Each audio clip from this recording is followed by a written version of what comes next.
orodyahan Bashiir Cabdi oo ka mid ah orodyahanada ugu caansan Soomaalida ayaa waxa uu ka qayb galay tartanka caalamiga ah ee Great North Run kaas oo ay ka qayb galeen 60,000 oo qof oo isugu jira rag, dumar, madax iyo dadka baahiyaha gaarka ah qaba.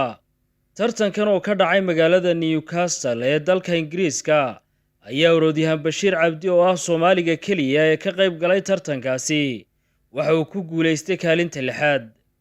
orodyahan Bashiir Cabdi ayaa u mahad celiyay shirkadda Dahabshiil Group taasoo ah shirkadda kaliya ee Soomaali ah ee ka qayb qaadatay dhiirigelinta ciyaartooyda dhinaca orodada ee Soomaalida ah ee ka qayb gala ciyaaraha waaweyn ee dunida ka dhaca. maanta waxaan ka qayb galay orodka Great North Run loo yaqaano ee magaalada Newcastle ee Ingiriiska ka dhacay. orodkan oo ka qayb galeen qiyaas ahaan 60,000 oo qof oo isugu jira dad orodyaana, dumar, rag, maayro, qof kasta ka qayb galay. aad iyo aad aan ugu faraxsanahay inaan 6 qof ee ugu horeeyaan aan ka mid noqdo.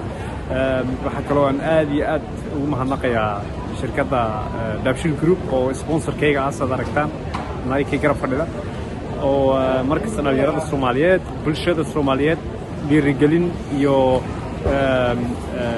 support la garab taagan. waxaan leeyahay hore u socda horumarka inaynu isla qaybsano waa muhiim.